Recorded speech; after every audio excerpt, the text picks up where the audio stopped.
बिस्मिल्लाहिर्रहमानिर्रहीम, अस्सलाम वालेकुम। मैं सैयद इमरान शफ़क़त आपकी खिदमत में हाज़िर हूँ। एक नया कट्टा खुल गया है कौमी असम्बली में। जो साबिक़ स्पीकर कौमी असम्बली थे अयाज सादिक साहब, उन्होंने अपनी एक पार्लियामेंट के फ़्लोर पे जो तकरीर की उसमें ज़िक्र किया जो उनको या नून लीग को ताने मिलते हैं बुनियादी तौर पर, उसका ज़िक्र किया कि जी कि ये जो हमें कहते हैं मोदी का यार है, गद्दार है, कभी अभी वो उसका कलभूषण के ताने देते हैं। तो उन्होंने एक वाक़या सुना दिया कि जी कि जब पाकिस्तान पर हमला हुआ था, अभिनंदन साहब आए थे, हमने उनको चाय पिला के जो रुखसत किया उसके पीछे की कहानी उन्होंने सुनाई कि जी के वज़ीर आज़म ने एक मीटिंग कॉल की हुई थी और उसमें ख़ुद तो आए नहीं, आर्मी चीफ मौजूद थे और कांपती टांगों और माथे पे पसीने के साथ जो थे अपना वज़ीर ख़ारजा साहब शाह महमूद कुरैशी साहब, वैसे तो उनके हसब नसब पे कुर्बान जाएं, वो खैर लंबी बात हो जाएगी, वो उस तरफ नहीं जाते। उन्होंने कहा कि जनाब के घबराए हुए अंदाज में कि ये अभिनंदन को छोड़ना पड़ेगा, नहीं तो 9 बजे इंडिया ने पाकिस्तान पे हमला कर देना। तो वो कहते हैं कि जी के ये इनकी ये तो असल में हालत है। तो वो उन्होंने कहा कि हम अंदर की बातें हमें ना बताने पे मजबूर किया जाए। अब वैसे भी ये सीज़न जो चल रहा है ये है अंदर की बातें जो सामने आ रही हैं, ये वो वाला सीज़न चल रहा है। और वैसे भी वो कहते हैं ना कि मिठाई देखना और मिठाई बनते देखना ये दो मुख्तलिफ चीज़ें होती हैं। अगर कोई बंदा मिठाई बनती देख रहे तो शायद मिठाई खाए ना, कितनी रंग बिरंगी होती है। अगर आप जाएँ ना, ये जो है चाशनी, नराला, शराला यहाँ पे, या कराची का जो है वो वाला रहमत शीरी या ढाका स्वीट, वहाँ पे जाएँ आप, तो आप ये मैंने अपनी वैसे पसंद की जो जितनी भी जगह उनके नाम ले लिए हैं आपसे, तो वहाँ पे जो रंग बिरंगी मिठाइयाँ पड़ी होती हैं वो देख के आपको नहीं लगता कि इनके पीछे की कहानी क्या है। तो इसी तरह जो हुकूमत होती है, वज़ीर आज़म यूँ गर्दन अकड़ा के बैठा होता है और यूँ कलफ लगी, वो जो यूनिफॉर्म होते हैं उनके पीछे की कहानियाँ जो होती हैं वो बड़ी खौफनाक सी होती हैं, बड़ी अजीब सी होती हैं। और फिर जब वो पता चलता है तो पता चलता है कि यार कि कितने छोटे छोटे लोग बैठे हुए हैं। तो खैर वो जो उन्होंने कहानी सुनाई उसके बाद इंडिया में तो जो होना था सो हुआ। पहले इंडिया के जिक्र कर लेते हैं कि वहाँ पे इसको इस पैराए में लिया गया कि वो जो टांगे कांप रही थी और पसीना आया हुआ था वो शायद हमारे आर्मी चीफ से मुतल्लिक इंकशाफ था अयाज सादिक का। तो उस पर वो ज़रा भंगड़े भुंगड़े डर रहे हैं और डराता डराता डराता। पहली बात ये ज़हन में रखनी चाहिए जो हमारे इंडियन दोस्त हैं कि यार हम जंग जुंग नहीं लड़ना चाहते आपसे और ना पंगे लें, और आप इतने अच्छे होते तो हम आपसे अलहदा क्यों होते। ये तारीख़ का एक सच है। ये जो पाकिस्तान का वजूद है, ये जो दरमियान में लाइन खिंची हुई है, ये इस बात का सबूत है कि आपके दिल बड़े छोटे थे और आप पुरअमन को लोग नहीं हैं। और वो जो लोग थे वो फिर आपने कसर आके निकाल दी मोदी सरकार ने। और मोदी सरकार ने वो जो क्रिएशन ऑफ पाकिस्तान का जो कॉन्सेप्ट है वो उन्होंने आगे 70 साल बाद उस पर मोहर लगा दी कि यार कि ये कायदे आज़म और इनके जो असलाफ थे उन्होंने 70 साल पहले जो जज किया था ठीक जज किया था। हमारी इतनी औकात नहीं है कि हम अक़लियतों को बर्दाश्त कर सकें। बहरहाल एक अलहदा से बहस है ये वाली। और ये बात भी ज़हन में रखनी चाहिए कि यार हमारे जो आपस के अख्तिलाफ़ात हैं ये हमारे आपस के अख्तिलाफ़ात हैं, और इसमें अगर आप लोग टांग ना अड़ाएँ और आप ना एमी वो जो है वो गुड्डी चढ़ाने की कोशिश करें तो मेरा ख्याल कोई हर्ज नहीं है, फ़ायदा कोई नहीं होना। और हमारे जो आपस के मामलात हैं वो हमने तय कर लेने हैं। वो हमने एक नहीं 4-4 जो है मार्शल लॉ पाकिस्तान के अंदर भुगताए हुए हैं। हमें विरसे में ये चीज़ें मिली हैं। बहरहाल मैं फिर अगेन इस बात में नहीं जाना चाहता, लेकिन सिर्फ इतनी सी बात है कि चीज़ों को तोड़ मरोड़ के पेश करके अगर आपने अपना रांझा राज़ी करना है तो करते रहें सानू की। लेकिन ये जो वाक़या है इसकी उन्होंने बात कर दी है अयाज सादिक साहब ने, क्योंकि पाकिस्तान के अंदर जो इस वक्त सीन चल रहा है वो जो कमोडिटी जो कभी भी फ़रोख्त नहीं हुई, जो चूरन कभी भी पाकिस्तान की कौम ने नहीं ख़रीदा, इंडिया की नफ़रत वाला, वो बेचने की फिर एक दफ़ा कोशिश हो रही है।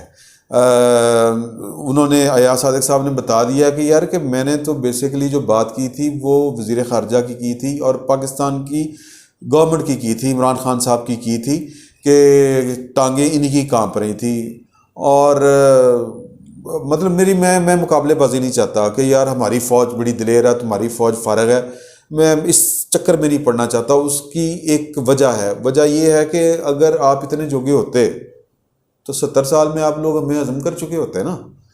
आप कुछ नहीं कर सके अभी तक, पाकिस्तान का वजूद कायम है। वो जो उधर आपने किया बांग्लादेश में, वो एक सियासी हमारी नाकामी है, वो एक सियासी नाकामी थी। वो मैं उसकी वजूहात और है, और वो एक नाकामी है हमारी, लेकिन वो हमारी, मैं समझता हूँ कि एक जो हरबी नाकामी से ज़्यादा वो हमारी सियासी नाकामी है। बहरहाल, तो अभी तक आप, या यूँ कह लें कि अगर आप इतने नडे हाँ होते तो फिर बांग्लादेश पे कब्जा करके बैठते ना, तो वो तो नहीं आपसे हो सका। तो पाकिस्तान एक हकीकत है अल्हम्दुलिल्लाह, और इसने हकीकत में रहना है, और इसको बज़ौर क़ुव्वत, वैसे भी दुनिया में अब वो वाला कल्चर बदल गया हुआ है दुनिया को फ़तह करने वाला। तो अगर हमारे शाह महमूद कुरैशी साहब घबरा रहे थे कि जी इंडिया हमला कर देगा, वो घबरा नहीं रहे थे, उनकी अपनी मुनाफ़कत थी। माल पानी का चक्कर होता है, क्योंकि आर्डर कहीं और से आया हुआ था। आर्डर आया हुआ था वो कोरिया गए हुए थे ना अपना ट्रंप साहब, तो उन्होंने वहाँ पे बैठ के, अगर आपको याद होगा, प्रेस कॉन्फ्रेंस की थी और कहा था कि अच्छी खबरें आने वाली हैं साउथ यानी एशिया से। तो बेसिकली इंटरवीन उन्होंने किया था। और अगर आप पाकिस्तान और भारत की तारीख देखें तो मुझे तो ये कहने में आर नहीं है कि हमारी औकात ही इतनी है इंडिया और पाकिस्तान की, कि हम आपस में वो वखियो वखी होने लगते हैं, गल में एक दूसरे के पकड़ते हैं, लेकिन वो बड़े भाइन जो हैं अमेरिका साहब, बहादुर साहब, वो दबा मारते हैं और अपनी अपनी हम औकात में आके बैठ जाते हैं। कारगिल पे भी यही हुआ था ना जी, 65 पे भी यही हुआ था।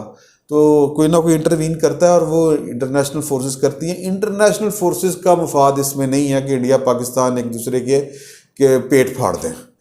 तो वो जब होगा तो तब, यानी वो जब उनको मंजूर होगा कि नहीं यार के इन्होंने लड़ाओ आपस में, तो फिर हम लड़ पड़ेंगे।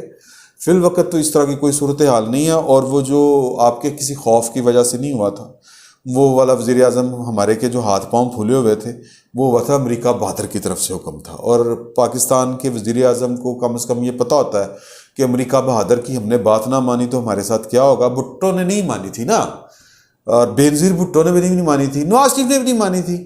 3 हमारे पास तो इस तरह की मिसालें हैं। और एक और मिसाल है लियाकत अली ख़ान की, अड्डे नहीं दिए थे उन्होंने अमेरिका को, तो फिर वो उनके साथ जो शुरू हुआ कि कत्ल हो गए। आलमोस्ट एक वज़ीर आज़म हमारा बचा हुआ है जो अमेरिका की ना में मतलब हाँ को ना करके वो बच गया। वो कौन सी ना थी, उसने कहा था एटमी धमाके ना करो, ये इतने अरब डॉलर ले लो तो बस चुप करके सो जाओ। तो उसने कहा था कि नहीं, मैं तो यह नहीं काम करना। भुट्टो ने कहा था मैं एटम बम बढ़ावांगा। भुट्टो ने तो अमेरिका को इंटरनेशनल लेवल के ऊपर बहुत बड़ी थ्रेट खड़ी कर दी थी ना, थर्ड वर्ल्ड के ज़रिए, मुस्लिम ब्लॉक। और बेनज़ीर भुट्टो ने वो जो यहाँ पे प्लान चल रहा था अमेरिका का अफ़गानिस्तान वाला, वो ग्रेट गेम जो चल रही थी, वो चौपट कर दी उसने आके, यानी वक्त से पहले आके। तो वो कोंडोलीज़ा राइस ने फ़ोन सुनने बंद कर दिए थे, और उसको कोंडोलीज़ा राइस को पता था कि परवेज़ मुशर्रफ ने इसको मरवा देना, तो वो हो गया था। हालांकि जो गारंटी थी वो तो अमेरिका ने दी थी बेनज़ीर भुट्टो को। बहरहाल कहने का मतलब ये है कि हमारे वज़ीर आज़म साहब जो है, एक तो अल्लाह ताला ने उनको जितना विज़न दिया है वो तो हमें पता है अल्हम्दुलिल्लाह, हम उस पर भी राज़ी हैं। लेकिन उनको इतना ज़रूर पता है कि यार कि किदे किदे नल नहीं बिगाड़ने। तो ये अमेरिका का आर्डर था, और अमेरिका ने कहा था कि जनाब के ये पायलट वापस करें।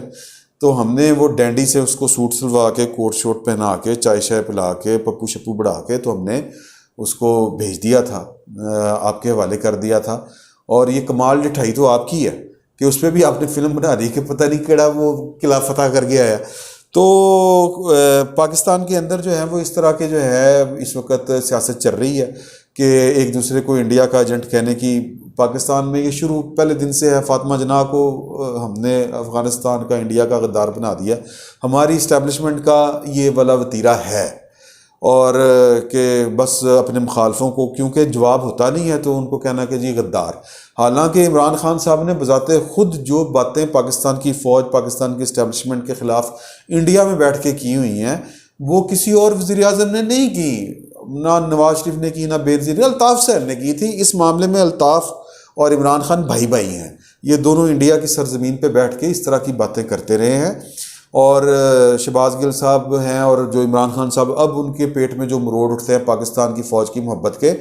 बंदा पूछे पहले तो उनकी तकलीफ सी जब इंडिया में बैठ के बातें करते थे कि ये फ़ौज जो है ये किसी को आने नहीं देती, ये नहीं करती, वो नहीं करती। तो भाईजान पाकिस्तान के अंदर जो है वो लोग मुहिब वतन है, पाकिस्तान की फ़ौज से प्यार करने वाले लोग हैं। पाकिस्तान के उन जर्नैलों से कोई प्यार नहीं करता, फिर दो टोक अल्फाज में कह रहा हूँ, जो सियासतदानों को तो काम नहीं करने देते और फिर आके वही काम करते हैं। इसकी बड़ी लंबी डिटेल है, 70 साल पुरानी तारीख है, किताबें भरी पड़ी हैं, वाक़यात की भरमार है। मैं वो आपका टाइम ज़ाया नहीं करना चाहता इसमें। सिर्फ शर्म दिलाने वाली बात है किनको, उनको जो इंडिया का नाम लेके एक पुराना चूरन बेचने की कोशिश कर रहे हैं। पाकिस्तान की जो मुहिब वतन अपोजिशन है, मैं तो ये कहता हूँ कि इमरान खान भी मुहिब वतन है। हम तो किसी को गद्दार कहने की अथॉरिटी नहीं रखते और कहना नहीं चाहिए। कोई गद्दार नहीं है पाकिस्तान के अंदर। मैं तो कहता हूँ कि जो खुद को गद्दार कह रहे हैं, जो पाकिस्तान के ख़िलाफ़ जिन्होंने हथियार उठाए हुए हैं, वो भी पाकिस्तान की सरजमीन के बेटे हैं। उनके साथ बैठ के बात करनी चाहिए। मेरा इशारा नाराज़ बलोचों की तरफ है, उनके साथ बैठ के बात करें। वो पागल तो नहीं है, वो हमारे सताए हुए लोग हैं। तो हमारा तो ये मौक़िफ़ है और हम यही सोचते हैं कि कोई गद्दार नहीं है। और बराए मेहरबानी इमरान खान साहब, आपके पास अपनी कारकर्दगी दिखाने के लिए कुछ भी नहीं है। जब आपसे सवाल होता है तो आप कह देते हैं कि ये गद्दार हैं, ये गद्दारी कर रहे हैं। और अगर कोई कहता है कि जनाब के फ़लाँ साहब ने जो अपने उहदे का लिहाज ना रखते हुए जो काम किया है, सियासत में मुलव्वस हुए हैं, वो उन्होंने गलत किया है और उनको इसका हिसाब देना पड़ेगा, हम उनको भी गद्दार कह देते हैं। तो ये वतीरा ठीक नहीं है। इसका नुकसान पाकिस्तान ने आज तक उठाया है।